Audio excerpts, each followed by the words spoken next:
Hello everyone, welcome to Desert Succulent. Today we're gonna be featuring Echeveria Trumpet Pinky, and it's really one of those unique looking succulents. It's really one of a kind because nga yung shape ng kanyang leaves is tubular. This succulent is a hybrid of Echeveria shavayana and our Echeveria cante. Isa ito sa mga collector's item na succulent because of yung kanyang color and of course yung kanyang form. Talagang kakaiba siya as compared sa ibang mga succulents. Yung leaves pa lang niya is already special. One of the main feature of this succulent is yung form ng kanyang tube-shaped leaves that usually curl to create a display of pink trumpets, and it will now depend on the season and also the amount of light it's receiving.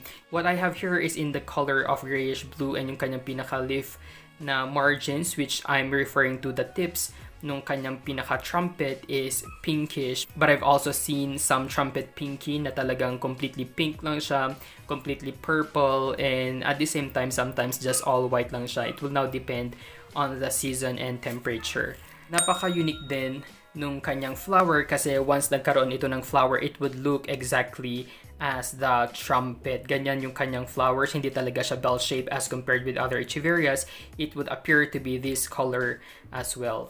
Our trumpet pinky prefer yung ating bright light, but sometimes they can also handle some light shade. Sa akin, nilalagay ko talaga siya sa ating rain or shine area kasi nga they do best if you will be giving them about 6 hours of full sunlight. Our trumpet pinky likes to be grown in strong light for us to achieve yung ganitong color and at the same time yung kanyang tubular form.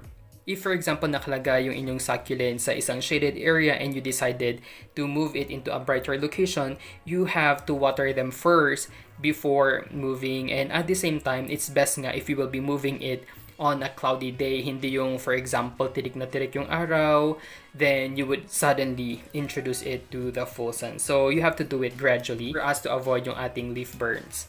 Kung saan nyo man siya ilalagay, you have to remember to provide good air movement para ma-minimize natin yung ating mga diseases and yung ating mga pests. And also, we need to avoid yung ating excessive humidity. Pag masyadong humid yung ating environment, then you might as well consider of watering it more or less often. Our trumpet pinky is drought tolerant and is able to survive extended dry periods. However, if you will be providing it adequate watering during its growing season, and their growing season is usually during the warmest or hottest months of the year, which is from March until May, ganong duration, then it will produce a stronger and more beautiful na look. We have to consider that our trumpet pinky is very sensitive to root rot and fungus disease, kaya we have to avoid watering it too much. We need to remember that we have to fertilize it sparingly or hindi masyadong malakas yung ginagamit nating fertilizer kasi too much fertilizer could actually produce excessive growth sa ating succulent. If you feed it too much, mas mabilis siyang lalaki but it will now lead to a weaker succulent. Kaya you have to make sure na you are using a low balance na NPK content. Yung ating soil also plays a vital role in the plant's health because of the succulent sensitivity to root rot, and therefore we have to make use of a well-draining soil mix. This is our loam soil na kahit na 1 week nang umuulan, I'm not really worried na ma-overwater yung ating trumpet pinky. That is something that you need to consider when choosing the right potting mix for your succulents. So this is also low maintenance, and the only grooming it needs is to remove some of its old dead leaves. Ito hindi pa masyadong dry yung kanyang leaves, kaya we will try to look for an example of dried leaves. So usually sa bottom na part natin makukuha yung ating mga dried na leaves. Ayan, so we just need to remove this.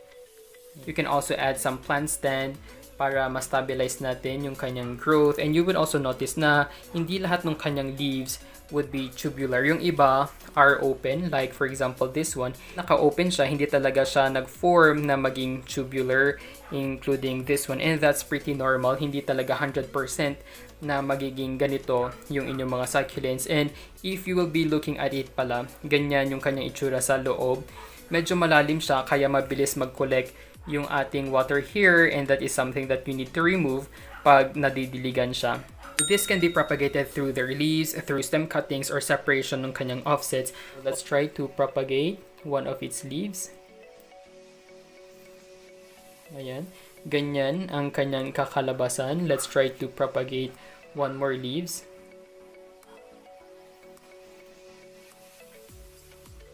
So it would look like this.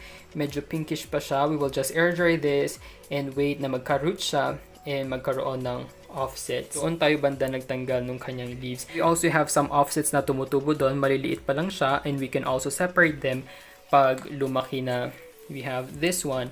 Ayan, so this is yung kanyang offsets. Ganyan yung kanyang itsura, including this one. Ito medyo malaki na siya, but I'm not gonna be separating it anymore kasi I wanted na ma-fill in nila itong ating buong pot na ito.